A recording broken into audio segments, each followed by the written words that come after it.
देखिए, परमेश्वर इस वचन में मिलावट नहीं चाहता है। इस वचन में यदि मैं और आप मिलावट करके प्रचार करेंगे तो उसका एक दिन हमको सज़ा नरक में जाके भोगना पड़ेगा। जैसे संसार में चावल, दाल, गेहूं, शक्कर में मिलावट करके कोई व्यापारी बेचता है और कहीं वो पकड़ाता है तो फिर उसको जेल होती है, उसको जुर्माना देना पड़ता है। तो परमेश्वर के वचन में मिलावट करने वाले को जुर्माना नहीं देना पड़ेगा, सीधा नरक की जेल में मनुष्य को परमेश्वर धकेल देगा कि तुमने मेरे वचन पर मिलावट करके क्यों प्रचार किया। तो इसलिए ये बात परमेश्वर ने हमको बता दी, इसलिए हम इस वचन में मिलावट नहीं करते। जैसा है खोलिए, पढ़िए, समझिए, आप भी चलिए, मैं भी चलूँ, ये सबके लिए चलने के लिए। आप सभी को जय मसीह की। हमारा ये वीडियो मसीहियों को बाइबल सिखाने के लिए है। किसी अन्य धर्म की आलोचना करना हमारा उद्देश्य नहीं है। एक हफ्ते किसी कारणवश मैं वीडियो नहीं बना पाया, इसके लिए आप सबसे क्षमा चाहता हूं और आपसे कहना चाहता हूं कि अगर आप हमारे चैनल पर नए हैं तो सब्सक्राइब करें, बेल आइकन को दबा दें, मसीह परिवार का सदस्य बन जाएं और हमारे इस चैनल के लिए दुआ करें, प्रार्थना करें ताकि परमेश्वर का जीवित वचन और लोगों तक भी पहुंच सके, बहुत सारी जानें बच सकें और मसीह के प्रचार को फैलाने में हमारी सहायता और मदद करें। धन्यवाद के योग परमेश्वर है, क्योंकि हमारा सृष्टि करता है, हमको जीवन, श्वास सब कुछ देता है और वो चाहता है कि मनुष्य परमेश्वर के दिए हुए सब चीज़ों के बदले परमेश्वर को केवल धन्यवाद का बलिदान चढ़ाता रहे और अपने चरित्र को, अपने स्वभाव को पवित्र बना के रखे। इसलिए परमेश्वर के ऐसे सरल उपाय के लिए जो उसने हमको स्वर्ग जाने के लिए बताया है, बाकी सारे उपाय में चढ़ावा है, परंतु परमेश्वर के स्वर्ग ले जाने के उपाय में कोई चढ़ावा नहीं है। इसलिए बहुत सरल है, हर कोई व्यक्ति स्वर्ग जा सकता है यदि जाना चाहे तो। इसलिए परमेश्वर हर मनुष्य को हर युग में समय के साथ समय देता है। इसके लिए हम इन बातों की चौकसी करने की यदि हम करना चाहते हैं तो आज हमारे पास परमेश्वर का वचन उपलब्ध है, जिसको हम पढ़ के, सुन के, हम सच्चाई को जान करके हम उसको मान सकते हैं। सो इन बातों के लिए परमेश्वर हम सबकी सहायता करे। कुछ बातों को और परमेश्वर के वचन से देखेंगे जो यूहन्ना रचित सुसमाचार में लिखा है। यूहन्ना रचित सुसमाचार उसका 4 अध्याय का 23 पद में लिखा है, परंतु वह समय आता है, परंतु अब भी है, जिसमें सच्चे भक्त पिता का भजन आत्मा और सच्चाई से करेंगे, क्योंकि पिता अपने लिए ऐसे ही भजन करने वालों को ढूंढता है। परमेश्वर कह रहा है कि सच्चे भक्त पिता का भजन। बाइबल कहती है कि संसार में भक्त तो बहुत हैं, हर समाज में भक्त रहते हैं, परंतु बाइबल कहती है कि सच्चा भक्त कौन है, क्योंकि हर मनुष्य को भक्त बनना है। यदि स्वर्ग जाना है तो हर मनुष्य को परमेश्वर का भक्त बनना पड़ेगा। स्वर्ग वही उठेगा, जैसे हमने भाई की गवाही में सुना कि जो स्वतंत्र होगा वही स्वर्ग जाएगा। तो ऐसे ही परमेश्वर कहता है कि जो परमेश्वर का सच्चा भक्त रहेगा, कोई भी मनुष्य हो, कहीं का भी हो, पृथ्वी का किसी भी कोने का हो, वो जब तक परमेश्वर का सच्चा भक्त नहीं बनेगा वो परमेश्वर के स्वर्गीय धाम में वो नहीं जा सकता है।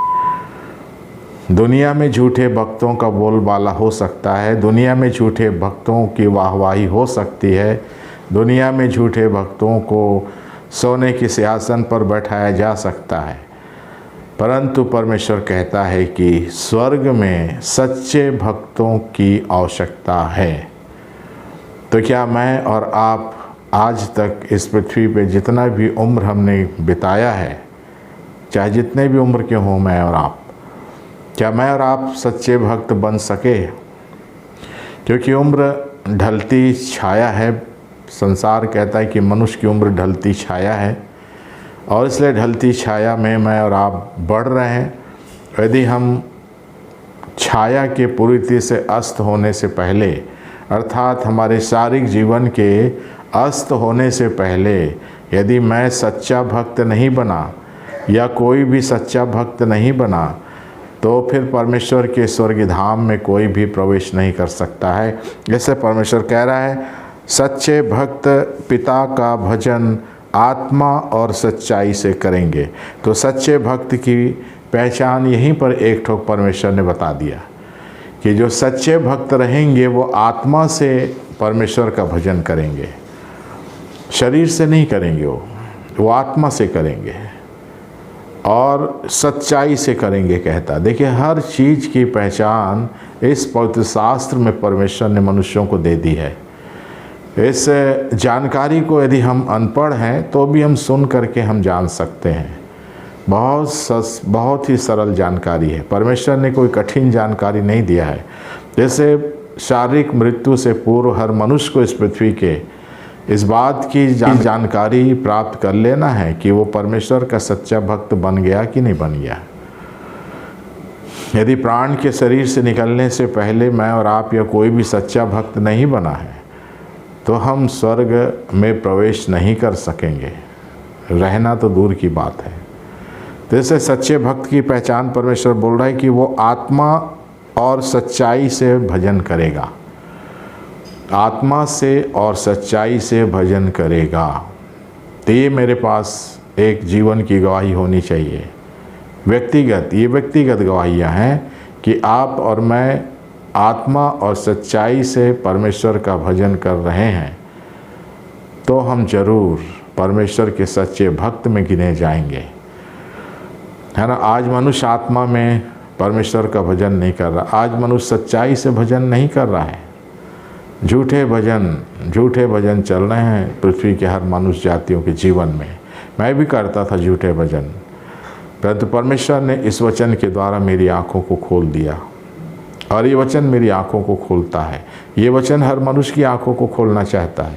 ये हर मनुष्य को बंधन से छुटकारा देना चाहता है। तो इन सब चीज़ों को बाइबल से परमेश्वर हर मनुष्य को बताने की कोशिश करते चले जा रहा है। इसलिए हम परमेश्वर को धन्यवाद दें और हम देखें, क्योंकि पिता अपने लिए, देखिए पिता अपने लिए, क्योंकि पिता स्वर्ग में रहता है। हम सब का सृष्टिकर्ता जो एक है, जिसको परमात्मा भी कहते हैं, परमेश्वर भी कहते हैं, वो स्वर्ग में रहता है। उसका स्वर्ग में निवास स्थान है, बाइबल उसका दर्शन बताती है। तो स्वर्ग में जो पिता निवास करता है उसका ये वचन है। ये किसी जाति या किसी समुदाय का वचन नहीं है। ये उस स्वर्ग में निवास करने वाले पिता का वचन है। उसने स्वर्ग में निवास करते हुए इस पृथ्वी के मानव जातियों को, जिसने उसकी सृष्टि की है, जिसको उसने बनाया है, क्योंकि हर चीज़ें जिसको हम बनाते हैं उससे हम प्रेम करते हैं। चाहे खाने की वस्तु हम बनाएं अपने हाथ से तो उसको हम प्रेम करते हैं, चाहे पहनने की वस्तु बनाएंगे उसको हम प्रेम करते हैं। जिससे हम विवाह करते हैं, स्त्री या पुरुष, हम एक दूसरे से प्रेम करते हैं। जिस संतान को हम पैदा करते हैं उस संतानों से हम प्रेम करते हैं। जिस घर को बनाते हैं उससे हम प्रेम करते हैं। तो ऐसे परमेश्वर कह रहा है कि परमेश्वर ने सब मनुष्य की रचना की है, सृष्टि की सबको, और इसलिए वो उनसे प्रेम रखता है और उनको सही जानकारी दे रहा है कि यदि तुम परमेश्वर के राज्य में आना चाहते हो तो परमेश्वर पिता अपने लिए ऐसे ही भजन करने वालों को ढूंढता है, अर्थात आत्मा और सच्चाई से भजन करने वालों को ढूंढता है वो। तो आप अपने जीवन को व्यक्तिगत जांचिए, जो इन बातों को सुन रहे हैं, जांचें कि वो अब परमेश्वर का भजन आत्मा और सच्चाई से करना प्रारंभ किए कि नहीं किए, कि अभी तक शरीर से ही भजन भक्ति चल रही है। सारी जातियां पृथ्वी की शरीर से भजन भक्ति चलती रहती है। तो ये सब समस्या का समाधान, यदि आपकी आत्मा परमेश्वर का भजन नहीं कर रही है, यदि आपकी आत्मा सच्चाई से भजन नहीं कर रही है, तो उसमें ज़रूर न कोई कुछ गड़बड़ी है, फॉल्ट है। ये परमेश्वर का वचन उस फॉल्ट को बताता है। कि मनुष्य की आत्मा परमेश्वर का भजन क्यों नहीं करती है, क्यों नहीं करती है। शरीर में यदि आप मृतक हो जाएंगे, शरीर आपका मृतक घोषित हो जाएगा, तो आपसे कोई खाना बनाने की अपेक्षा नहीं रखेगा। यदि मैं शरीर में मर जाऊंगा तो वहाँ पर मेरे को कोई खाना बनाने की मुझसे अपेक्षा नहीं रखेगा, वो मुझसे प्रचार करने की अपेक्षा नहीं रखेगा वो, क्योंकि मैं शरीर में मर गया हूँ। तो मैं शरीर में मर गया हूँ तो मैं कहाँ खाना पकाऊंगा, मैं शरीर में मर गया हूँ तो मैं कहाँ प्रचार करूँगा। तो वैसे मनुष्य की आत्मा, हर मनुष्य की आत्मा बाइबल बताती है कि वो मृतक है। इसलिए मृतक आत्मा परमेश्वर का भजन कहाँ से करेगी।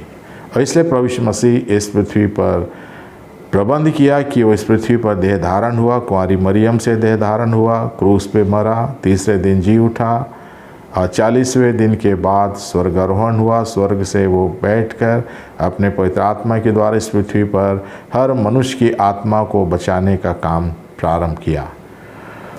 और इसी वचन के माध्यम से, ये जो वचन बाइबल जिसको हम कहते हैं, पवित्र शास्त्र कहते हैं, इस वचन को एक व्यक्ति जब पढ़ता है, सुनता है, अपने हृदय में ले जाता है, तो इसी वचन के द्वारा मेरे अंदर जो आत्मा मरी है उसको प्रभु यीशु मसीह इस वचन के द्वारा जीवित करता है। और जब मनुष्य की आत्मा इस वचन से प्रभु यीशु मसीह के द्वारा जीवित हो जाती है, तब फिर वो आत्मा परमेश्वर का भजन करना शुरू करता है।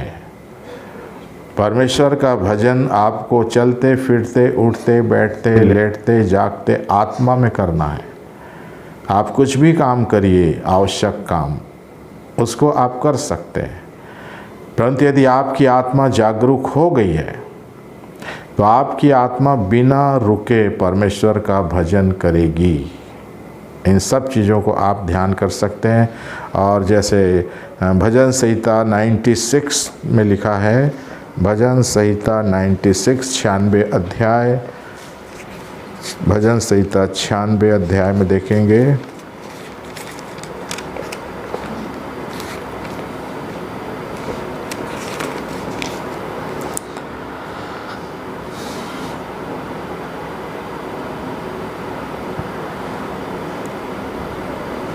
उसका 9 पद में लिखा है, पवित्रता से शोभायमान होकर यहोवा को दंडवत करो, हे सारी पृथ्वी के लोगों, उसके सामने कांपते रहो। पवित्रता से, परमेश्वर के जो सच्चे भक्त हैं वो पवित्रता से शोभायमान होते हैं, क्योंकि उनकी आत्मा उसको पवित्रता से शोभायमान करने के लिए उभारती है। तो क्या मेरी और आपकी आत्मा क्या पवित्रता से शोभायमान हुई या नहीं हुई? यदि आत्मा जागरूक नहीं है तो मेरी आत्मा मेरे को पवित्रता से शोभायमान नहीं करेगी। और जब मैं भजन करूँगा तो आत्मा से नहीं करूँगा, मैं शरीर से करूँगा मैं। तो इसलिए ऐसे भक्तों की परमेश्वर के राज्य में डिमांड नहीं है। परमेश्वर के राज्य में सच्चे भक्तों की डिमांड है, मांग है। तो उसको आपको अपने जीवन में पूरा करना है। उस मांग को मेरे जीवन में कोई दूसरा पूरा नहीं करा सकता, मुझको खुद करना है। खुद ब खुद मुझको प्रभु यीशु मसीह के द्वारा, इस वचन के द्वारा परमेश्वर का सच्चा भक्त बनना है, जो आत्मा और सच्चाई से उसका भजन करे। क्योंकि परमेश्वर ऐसे ही भजन करने वालों को ढूंढता है, ढूंढ रहा है, देखिए ढूंढ रहा है। यानी जिसको यीशु मसीह ने भी खुद बोला, लूका 6 समाचार में लिखा है। इसलिए वचन को यदि आप पढ़ना चाहते हैं और परमेश्वर के भक्त बनना चाहते हैं, कोई भी हो, इसमें कोई जाति भेद, रंग भेद, देश विदेश, ऊंच नीच, अमीर गरीब का इसमें कोई इसमें डिमांड नहीं है। क्योंकि हर मनुष्य को परमेश्वर का सच्चा भक्त बनना है, जिसको स्वर्ग जाना है। जिसको स्वर्ग नहीं जाना है वो झूठे भक्त बन के जीवन को बिताते रहे। परमेश्वर को कोई नुकसान नहीं है, नुकसान मेरा है प्रियो।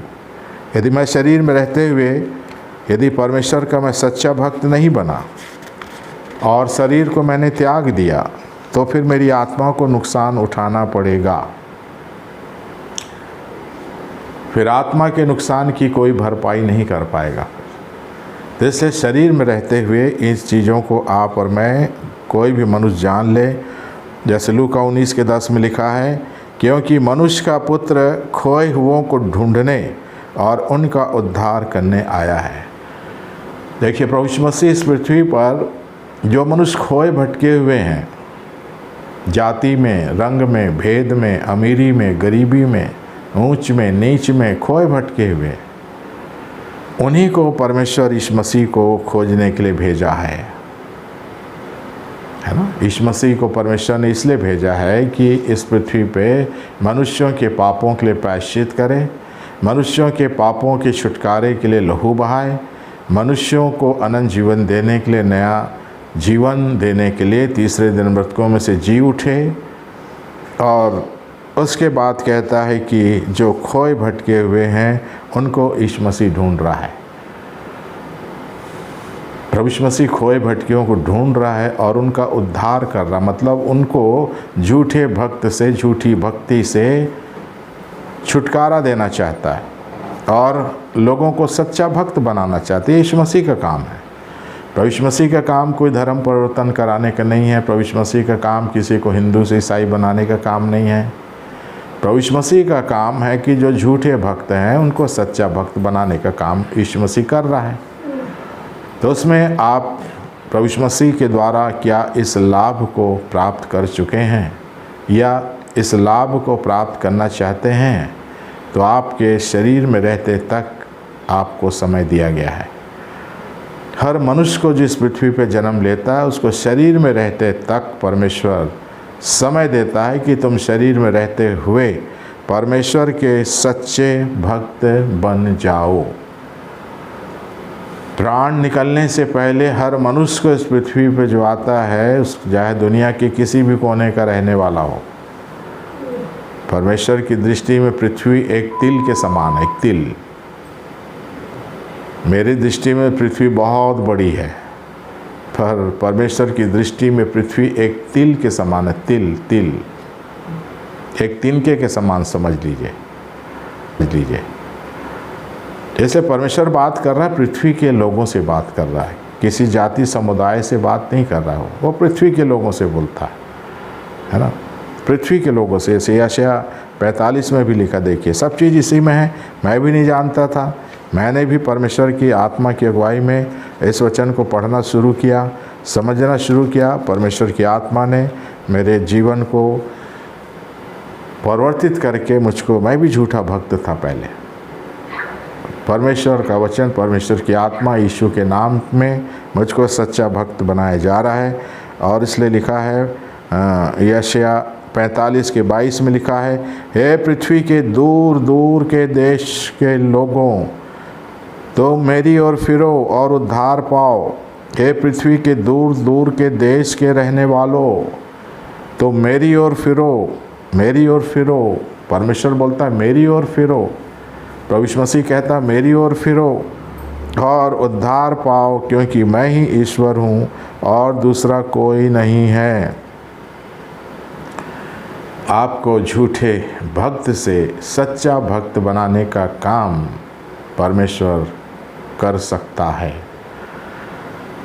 क्योंकि हर मनुष्य इस पृथ्वी पर जो भी देश में जन्म लेता हो, जाति में जन्म लेता, पृथ्वी में कहीं भी जन्म लेता है, वो झूठे भक्त के रूप में जन्म लेता है। फिर उसको परमेश्वर सच्चा भक्त बनाने का काम यीशु मसीह के द्वारा जारी करता है।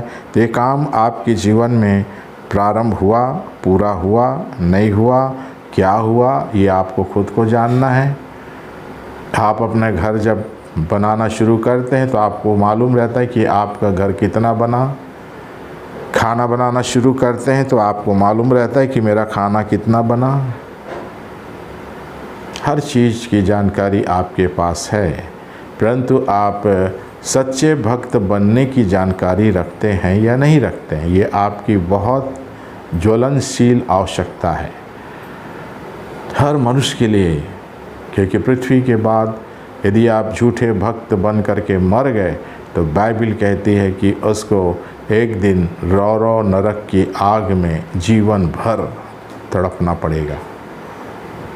भूखे और प्यासे रहना पड़ेगा। तो इसलिए परमेश्वर हमको एक समय देता है, एक मौका देता है, जीवन देता है। हम अपने आप से अपने जीवन को एक घड़ी भी आगे नहीं बढ़ा सकते हैं, हम अपने आप को जीवित नहीं रख सकते हैं। चाहे आप अच्छा खाना खाइए, वॉकिंग करिए, कुछ भी करिए, डाइटिंग करिए, आप अपने आप को जीवित नहीं रख सकते हैं, ना भोजन से, ना वॉकिंग से, ना डाइटिंग से। आपको परमेश्वर जीवित रखता है, मेरे को परमेश्वर जीवित रखता है, सब मनुष्य को परमेश्वर जीवित रखता है। इसलिए लगता है कि मनुष्य झूठे भक्त से छुटकारा पाए और सच्चे भक्त में परिवर्तित हो जाए। तो ये बहुत ही ज़्यादा इम्पोर्टेंट काम है मेरे लिए, कंपलसरी है, इसके बिना कोई दूसरा विकल्प नहीं है। सच्चे भक्त बन के प्राण छोड़िए, स्वर्ग जाइए। झूठे भक्त बनकर प्राण छोड़ेंगे, नरक जाइए। ये स्वर्ग और पृथ्वी के परमेश्वर का संदेश है, ये मेरा संदेश नहीं है। ये मेरे पास अपना कुछ नहीं है, जो कुछ है परमेश्वर का है। मैं परमेश्वर का संदेश देता, मेरे भाई लोग परमेश्वर का संदेश देते हैं। इसमें कोई मिलावट नहीं है, इसमें कोई मिलावट नहीं। इसमें मिलावट करने से आज लोगों का उद्धार इसलिए नहीं हो रहा है क्योंकि इस वचन पे लोग मिलावट करके प्रचार कर रहे हैं। पौलुस कहता है इस विषय में, पौलुस कहता है, देखिए पौलुस भी इन बातों की चर्चा कर रहा है। उसके 17 पद को पढ़ूंगा। क्योंकि हम उन बहुतों के समान नहीं जो परमेश्वर के वचन में मिलावट करते हैं, परंतु मन की सच्चाई से और परमेश्वर की ओर से परमेश्वर को उपस्थित जानकर मसीह में बोलते हैं। देखिए, परमेश्वर इस वचन में मिलावट नहीं चाहता है। इस वचन में यदि मैं और आप मिलावट करके प्रचार करेंगे तो उसका एक दिन हमको सज़ा नरक में जाके भोगना पड़ेगा। जैसे संसार में चावल, दाल, गेहूं, शक्कर में मिलावट करके कोई व्यापारी बेचता है और कहीं वो पकड़ाता है तो फिर उसको जेल होती है, उसको जुर्माना देना पड़ता है। तो परमेश्वर के वचन में मिलावट करने वाले को जुर्माना नहीं देना पड़ेगा, सीधा नरक की जेल में मनुष्य को परमेश्वर धकेल देगा कि तुमने मेरे वचन पर मिलावट करके क्यों प्रचार किया। तो इसलिए ये बात परमेश्वर ने हमको बता दी, इसलिए हम इस वचन में मिलावट नहीं करते। जैसा है खोलिए, पढ़िए, समझिए, आप भी चलिए, मैं भी चलूँ। ये सब के लिए चलने के लिए है। इसलिए आज परमेश्वर मुझको और आपको झूठे से सच्चा बनाना चाहता है। हम बाइबिल पढ़ते ही नहीं हैं, बाइबिल सुनना नहीं चाहते, बाइबिल को हृदय में रखना नहीं चाहते, हम परमेश्वर के सच्चे भक्त बनना नहीं चाहते। हम जन्म से झूठे भक्त बन के पैदा हुए हैं और झूठे भक्त बन के रह के जीना चाहते हैं, वैसे ही मरना भी चाहते हैं। परंतु उसकी नुकसान, उसका हानि कौन उठाएगा? मैं उठाऊँगा। जैसे परमेश्वर इन बातों के लिए, इन कार्यों के लिए हमको एक मौका दिया कि मैं और आप परमेश्वर के द्वारा, प्रभु यीशु मसीह के द्वारा, उसके वचन के द्वारा हम सच्चे भक्त बनकर हम स्वर्ग में प्रवेश कर लें।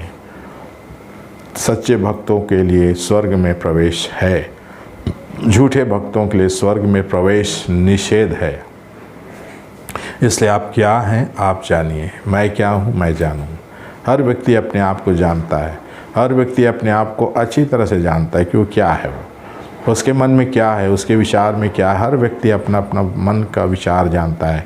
तो इसलिए इन बातों के लिए, इन वचनों के लिए हम परमेश्वर को धन्यवाद दें और देखें कि वास्तव में आप सच्चे भक्त बनकर आज इस पृथ्वी पे खड़े हैं या झूठे भक्त बन कर के खड़े हैं। झूठे भक्त बन के खड़े हैं तो नीचे धक्का दिए जाएंगे, और सच्चे भक्त बन कर के खड़े हैं तो स्वर्ग में उठा लिए जाएंगे।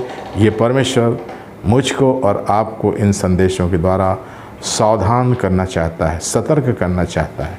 ये वचन हमको सावधान और सतर्क करता है।